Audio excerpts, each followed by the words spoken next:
Hi there, I'm back. Today I'm honing a little Cosmo Manufacturing Company razor. It's a little 5/8 square point hollow ground. Wish I could figure out how to make this thing focus better.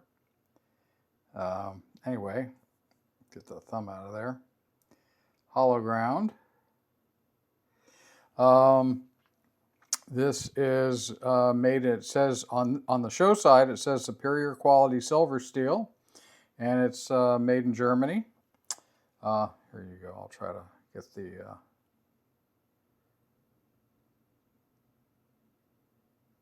focus there for you. There you go. I'm hoping this is a fairly straightforward honing video. The owner wants a synthetic edge. Not surprisingly, the edge is dull. I rarely receive, in fact, I never receive a razor from somebody with a to hone that has a sharp edge. So, you know, not a super surprise that it's dull. I'm going to start with a 2K. The razor lies flat on both sides. Does not appear to have any issues other than, and I don't think you're going to be able to see this. Maybe you can. Let me see if I can get a little. There you go. There's a little bit of inconsistency in the shape of the edge. It bumps out a little towards the heel. There's a little bit of tiny little frown here, and then a little smile there. And my hope is that I can take care of that on the 2K. The way I will judge it is actually by looking at the scratch pattern. And I can probably do that by eye. Yesterday I did a honing video of a DC Halstead in which I went back and forth to the microscope quite a bit. I don't typically do that. I typically do most of what I'm going to do by feel, and then do an inspection. Well, before and after. So I generally inspect the edge with the microscope before I start, and I did that here. So I will show you a picture of the edge that I took when I was evaluating the razor. So I'll show you that picture now.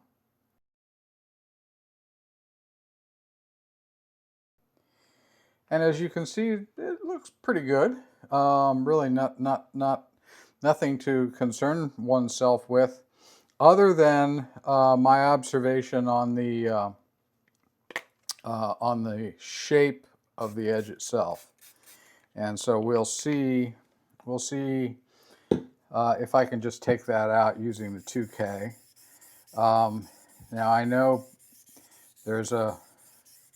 people are going to say, well, you need to use the 2K because you need to set a bevel. I could set the bevel with an 8K. It really doesn't matter. These are abrasives first and foremost. And so, you know, maybe as I go along here, I'll talk a little bit to those who are just beginning on their honing journey of razors. And certainly my views are those of someone who is primarily a knife sharpener, or who was. I think I now am getting to be a razor honer.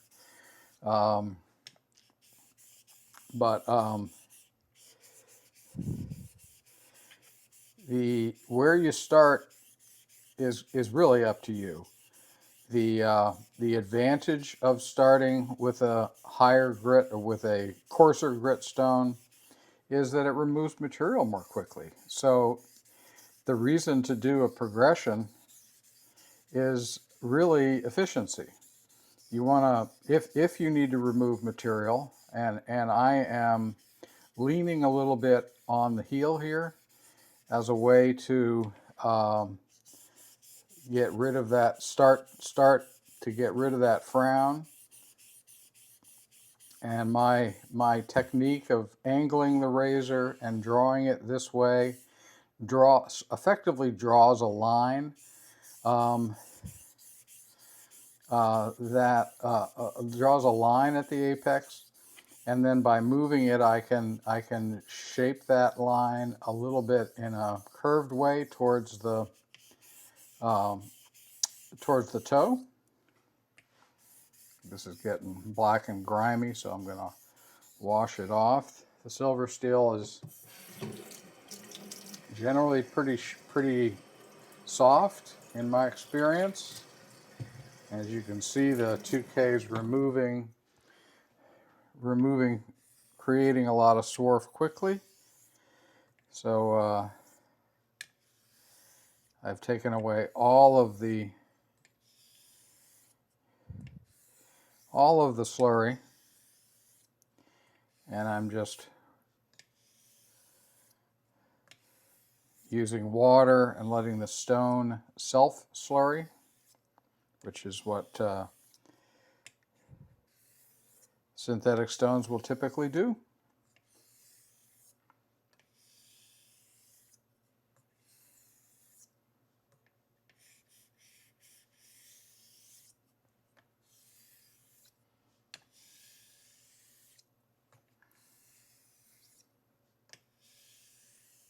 I've backed off on the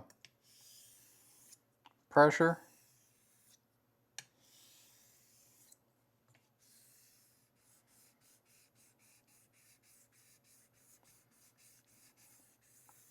Except on the heel.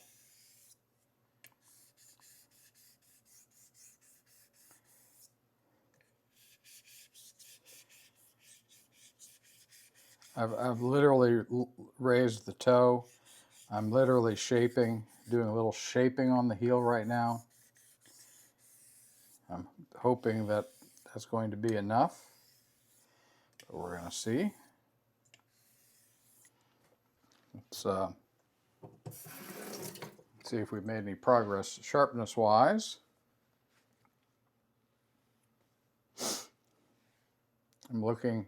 I'm now looking at visibly, just taking a visual inspection.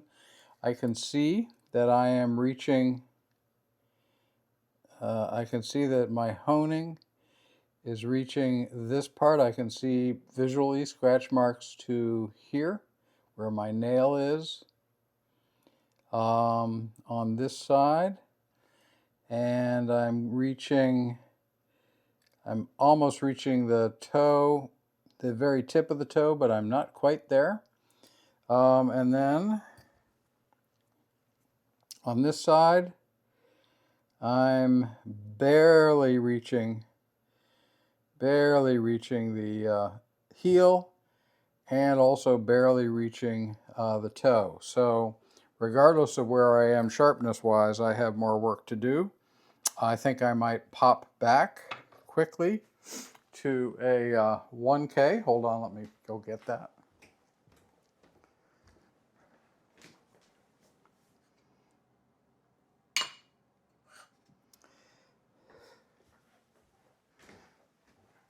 And again, the reason for this choice is quicker removal of material. The particles in a 1K in the Shapton series are twice the size, 8 times the volume of the particles in the 2K stone. So if a particle takes 8 times, if each particle has 8 times the volume here that it does there, that means it'll remove 8 times as much volume of material with a single pass. And those are really rough numbers, just, you know, sort of figure of merit numbers.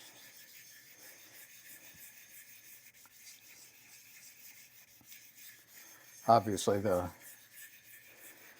particles actually vary, even though these are engineered stones, the particles are not exactly the same size. They're filtered through some sort of a screen material down to the size that goes into down to a linear dimension that falls into the binder.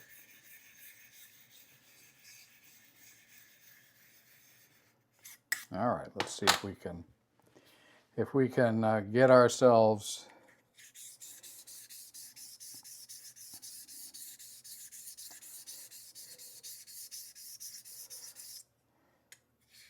onto the toe. I'm definitely putting, with this finger, I'm putting some pressure there. I want to remove material.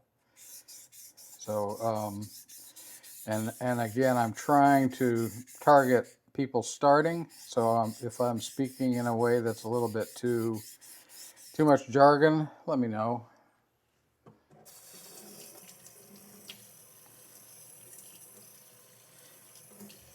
There's a lot of confusing information available to people starting. I mean, there's a ton of information available to people starting, and it's literally, in some respects, it's too much.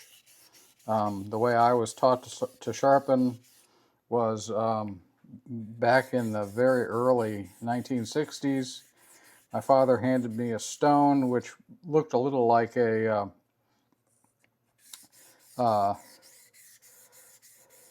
half pipe, and handed me a knife, which was at that point my knife, and said, go at it. And I did, and the result was horrendous. I made it much worse. He then showed me. His result was great. And it took me a long time to figure out how he was doing it. But that's basically how I learned to sharpen. I didn't have the internet didn't exist back then, and there were books and things available that you could use, but I didn't. That's not how most of us were taught. Most of us were, given some gear and told figure it out.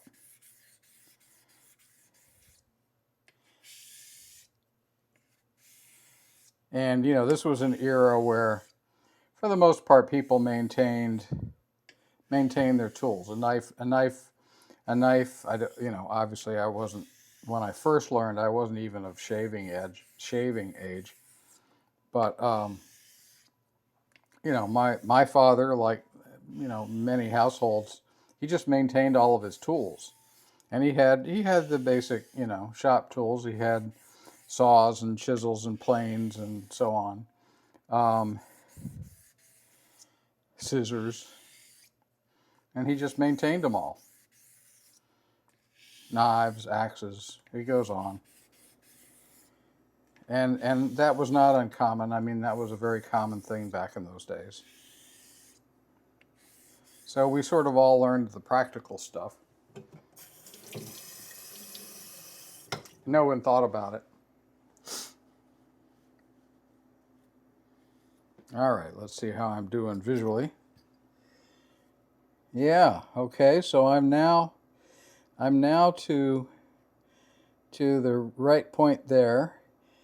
The overall profile of the edge looks good. There's no longer a dip here.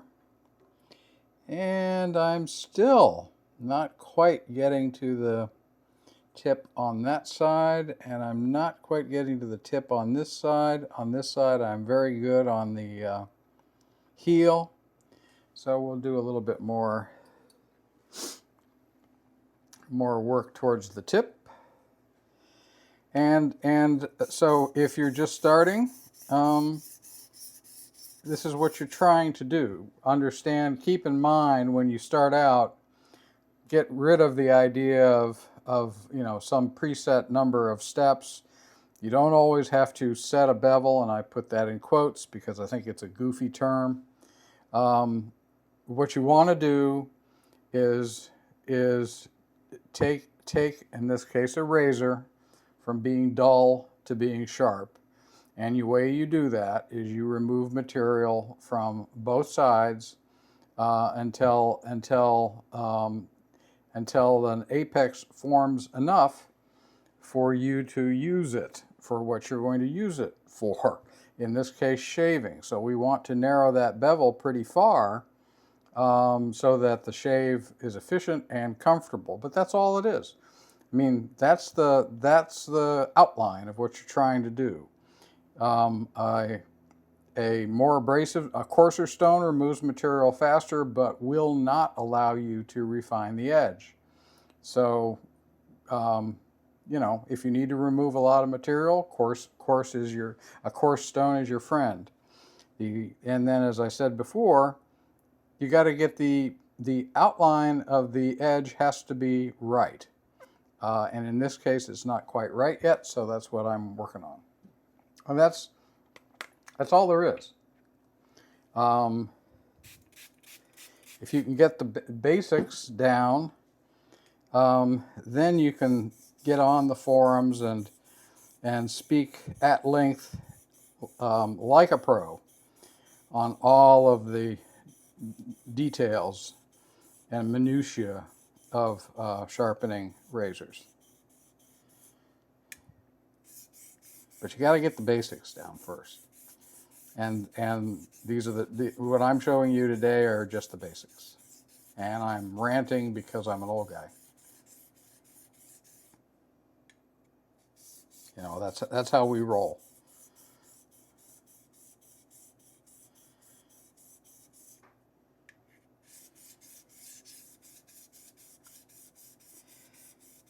Let's see how we're doing.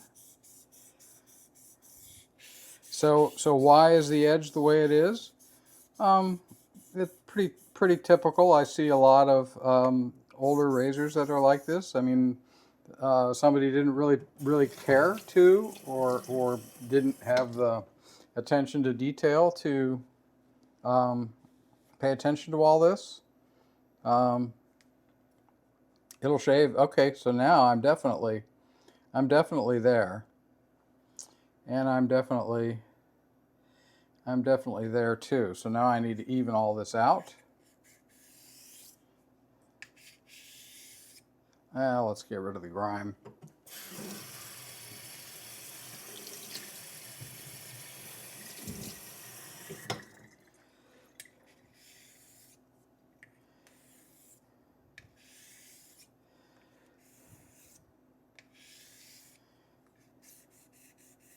As I've said before, the only thing you want, in general, you're better off with lighter pressure than heavier pressure, especially if you're doing this. If you're one of these people that likes the idea of moving the razor up and down like this, more pressure gives you a far greater probability of digging the apex into the stone. Because remember, this stone is not, even though you flatten it, it's not optically flat.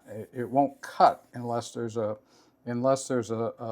surface of particles that stick up that will abrade the steel. So you're better off with lighter pressure and letting the stone do the work than heavier pressure. And as you get more familiar with doing this, you can do what I'm doing, which is increase the pressure to increase the rate at which material is removed. More pressure, more abrasion.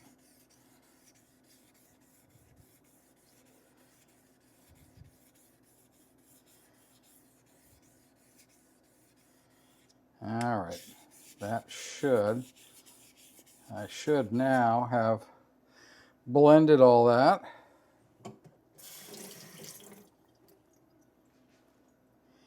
Yeah. All right, let's Let's go back to the 2K and start to create an edge.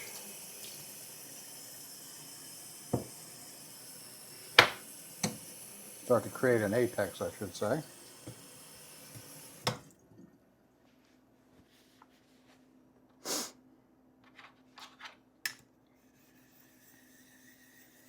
I don't care about the, I like slurry, as I've said many times, because it helps to keep burr from forming on the apex. Burr is just little bits of steel that are hanging on and don't want to let go. And the bead blasting effect of slurry helps them to let go. It does improve the speed of abrasion a little bit, but it's inefficient. But it does improve the speed of abrasion. And a big thing for synthetic stones is it helps to prevent or minimizes swarf buildup in the stone. So.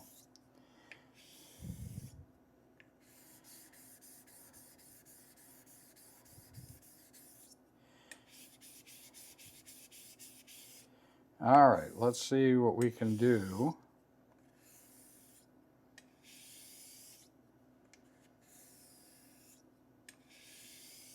In terms of getting an edge going here.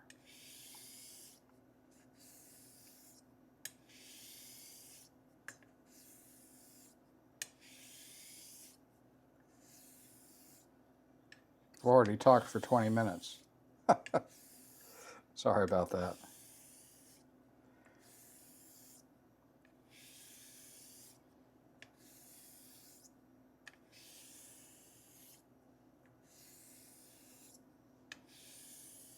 All right, let's see if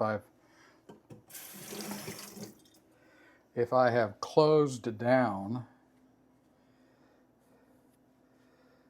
the two bevels to a point where I can cut a packing peanut. No, not yet. So I have more to do.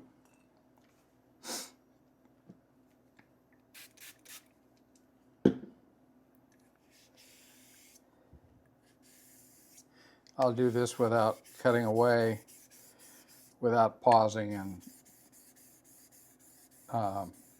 cutting the video, but after I get an edge here, I'll start to only show you pieces of the rest of the puzzle here, because this business I think is pretty boring to watch.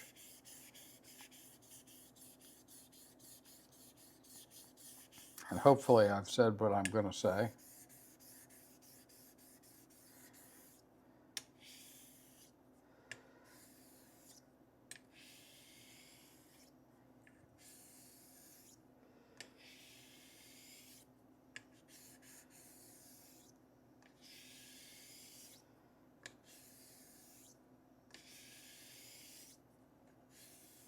Now in terms of feel, again, for beginners, you're not going to have feel right away, but you can inspect. You can inspect the edges. You can inspect the bevel, the scratch pattern on the bevel. You want to see the scratch pattern go all the way to the apex. So that whole bevel needs to have a very consistent scratch pattern. It needs to look exactly the same from heel to toe.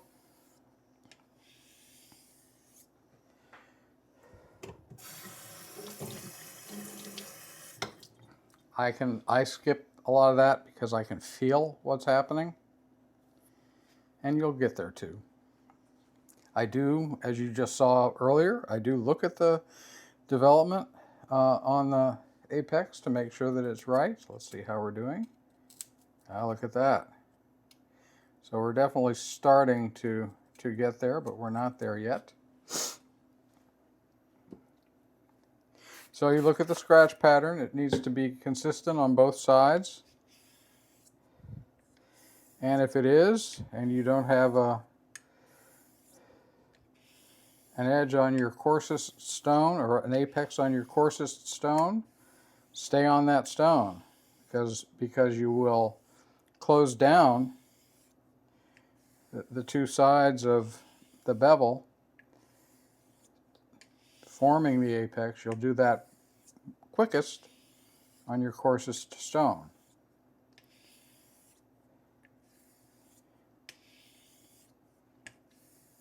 So you're saving yourself a lot of time and heartache later by doing the majority of your work on your coarse stone. And how much work do you need to do? Well, I'm showing you. I just use testing. If you don't have the packing peanut, get a cherry tomato and sort of standardize on that. And if you do use a tomato or a grape, try to always use one that has the same level of firmness of the skin, so that you have a little bit of standardization.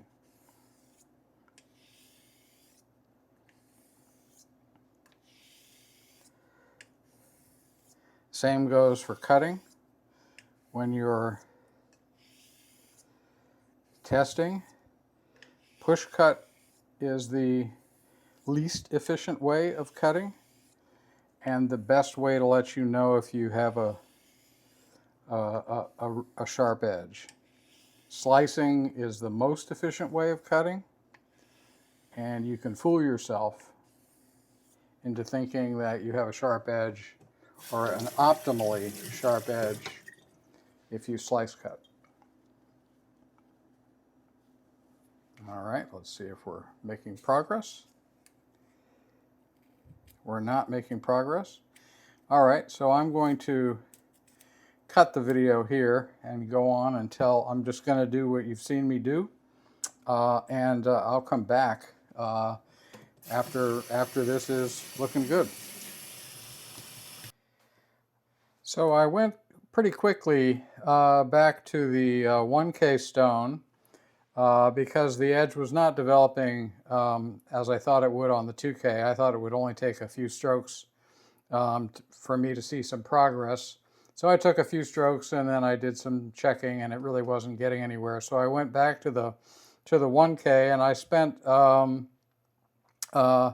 and I've spent some time on the 1K, and the edge really wasn't developing. So I'm leaving the beginner realm here.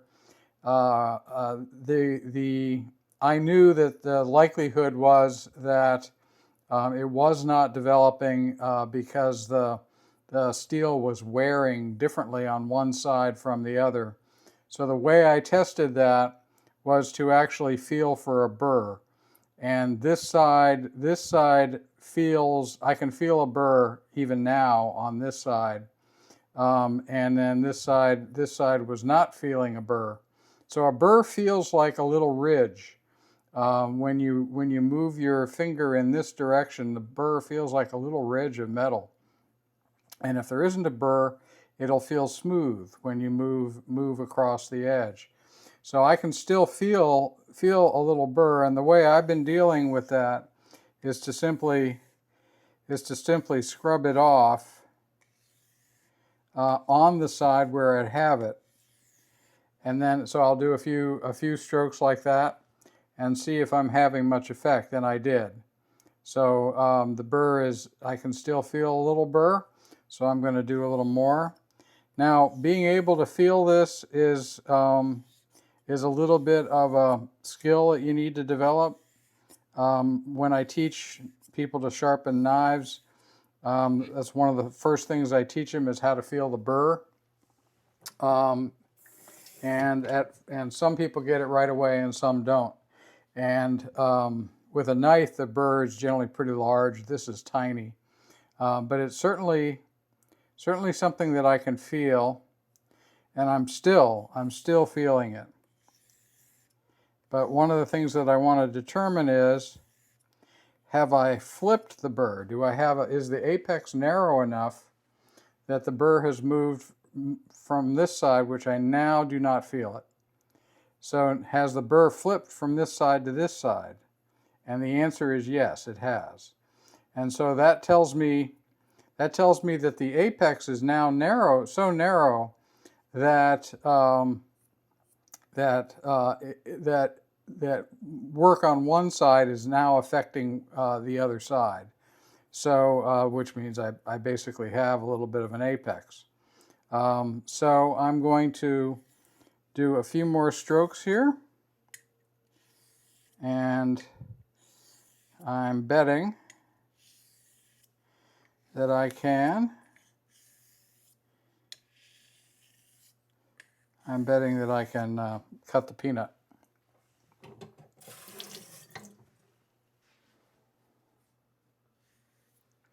Now that I've evened out the wear on both sides. There we go. That's where we want to be coming off of 1K. Okay, I'm going to nope, there we go. So I'm going to go up through the progression a bit. If something interesting happens, I expect the reason. So I'm moving from 1K to 2K to 4K to 8K, and with each move, the abrasive gets smaller, and the stone allows me the removal of material gets less, and it allows me to narrow the apex on the razor. So I'm going to do that and not make you watch all the way through, and I'll be back if something interesting happens. All right, I'm just starting with the, oops, that's the 1K.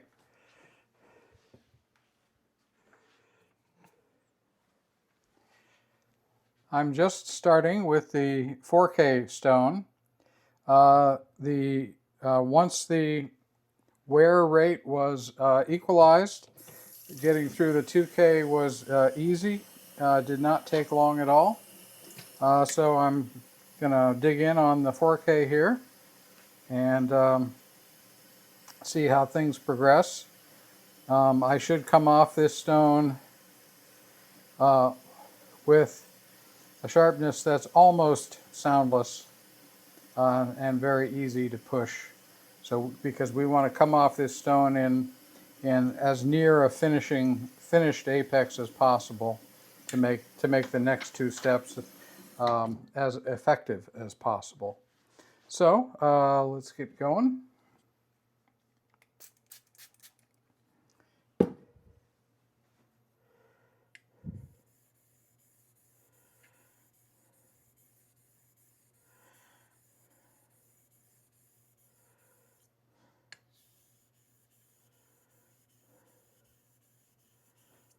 Generally speaking, this side needs a little bit more work.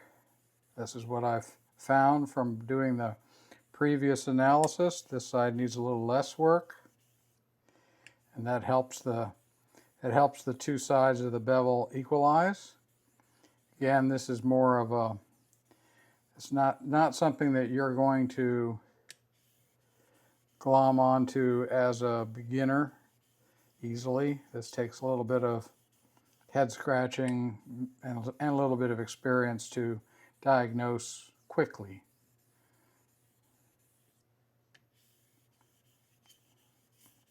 And it's almost impossible to diagnose this sort of thing through photos. It's doable, but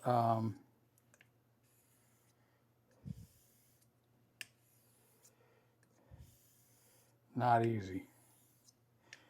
I mean, I did it by feel. I could have gone to the microscope and it might have shown me, well, it would have shown me a difference in scratch pattern. But how noticeable that would be is, it's going to be dependent on each situation. Because I could see the scratch pattern looking the same, but in one case in this case it would be turned under, and in this case it would be turned up, and especially On my microscope, I could probably see it, but I'm looking at 800x. At your typical 50 or 100x microscope, I'm not sure you would see it. So not necessarily the easiest situation to diagnose. A way to figure it out is just, if it's just not developing, do more on one side than the other, and see if things improve. Try to feel for a burr. Try to actually feel the edge, feel for a burr, see if you can detect something. But this isn't that common.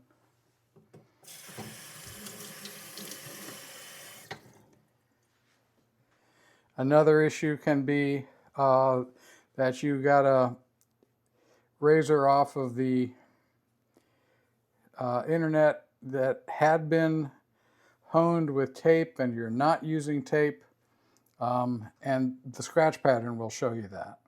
If you've gone to no tape and tape was used before, your scratch pattern won't reach the apex. All right, let's see how we did on the 4K here. Okay, that's very good. Soundless, a little bit of effort. There's a little bit of sound, but pretty much soundless. So this is really where it should be coming off 4K. I'm going to do what I recommend to you, which is on every stone, when you get it to the level you think it should be. Here, let me adjust the camera a little bit. When you get it to the level you think it should be, before you move on, just do a little more. Push it just a little bit on each stone. That's going to save you a little work on the next stones and give you the best opportunity to have those stones be optimal for you, their performance be optimal.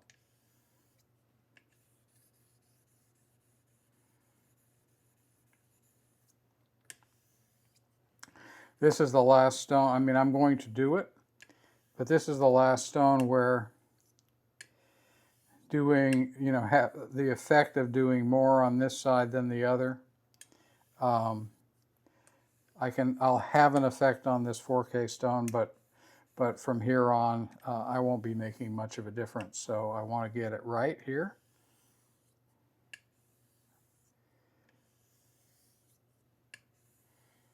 All right. Just a little bit of pushing. Let's see if I can detect a change. Probably not. Yeah, maybe. Yeah. Definitely, yeah. Okay, so taking my own advice sometimes is helpful. Okay, I'm going to pause, move on.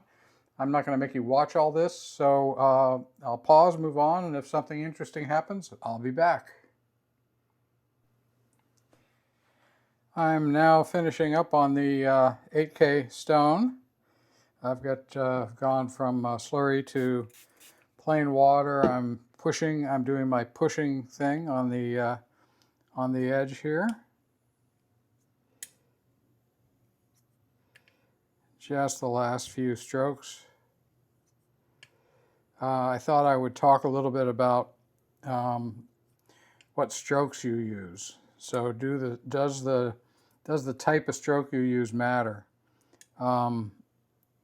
Not, in my opinion, it doesn't matter at all, so long as you're narrowing the bevel to its optimal angle. So long as the stroke that you use allows you to wear the bevel surfaces correctly, so that you get an apex directly under the spine, then it doesn't matter.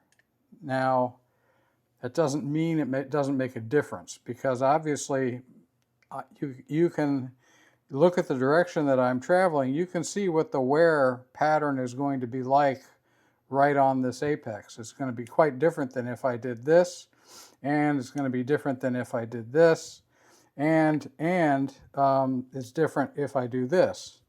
So especially with an X stroke, I'm moving pressure. So choose what you think works for you, and it's that, then that's the right choice.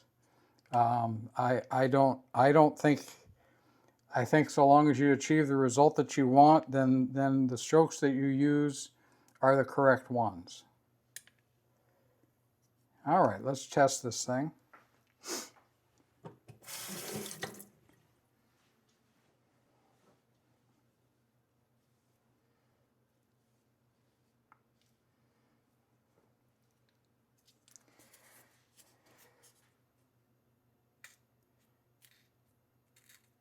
Let's go to a fresh side here.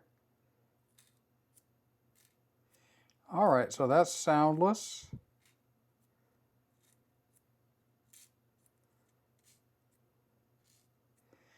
And even. That was noisy.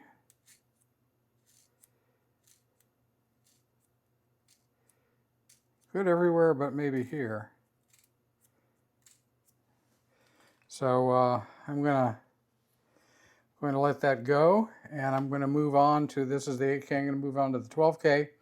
And oh, I think I'll go it's about time to go take a look at the edge under the microscope. So I'll do that and show that to you when I'm done.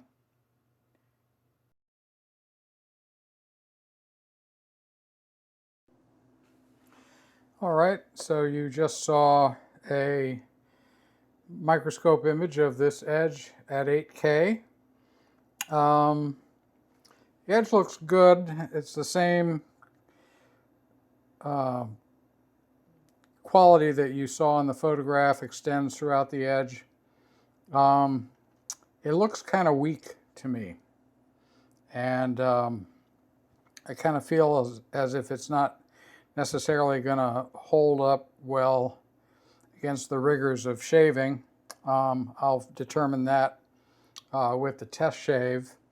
If I'll inspect the edge. I normally inspect the edge after a test shave, and if it's torn up after one shave, then what I'll probably do is go back, put tape on the edge, and take it to a balsa strop to round the edge ever so slightly and give it some strength.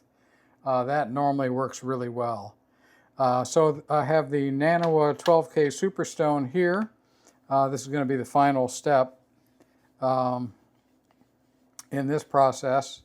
Spend a little time just refining the edge some more, and I'll get started, stop the recording, and come back when I'm done. So as usual, I'll start with a little bit of slurry and end with some ONR, no slurry and ONR, just to push the edge. And what I may find is that this steel at this angle does not want to be pushed, but we'll find out.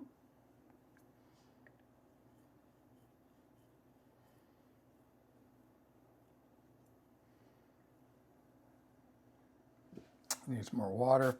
These Superstones, the binder is really gummy, and they load up easily. That's why slurry really helps with them. Slurry also makes the glide of the blade a lot easier over these stones. But they're abrasive stones, so you can find a way to make them work.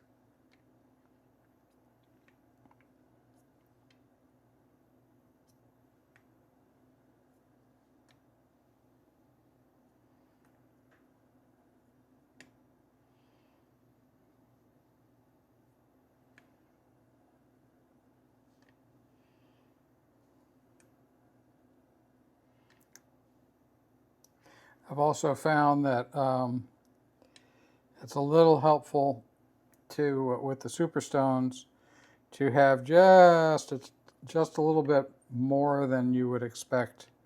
I don't just push the razor on this stone. I put a little bit of edge bias. I find that it helps the stone to really helps the stone. These stones aren't very aggressive, and it helps to create a clean edge, at least in my experience.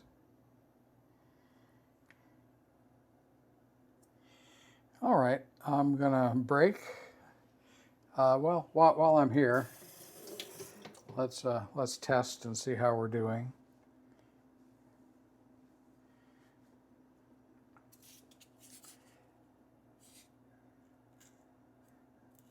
Well, that's very, very good. That's except for right there. That there is not push into the cloud. So I have not done the best job on the very toe. Everywhere else is very good. So I'm going to do a little ONR, and I will be right back. All done on the 12K. You can see maybe a little bit of the ONR left over. Let's do a final test. Let me show you the microscope image. This is moved around here. Hang on. Let me show you the microscope image at 12K. Then we'll go do some stropping, and I'll be back after that. So here's the microscope image.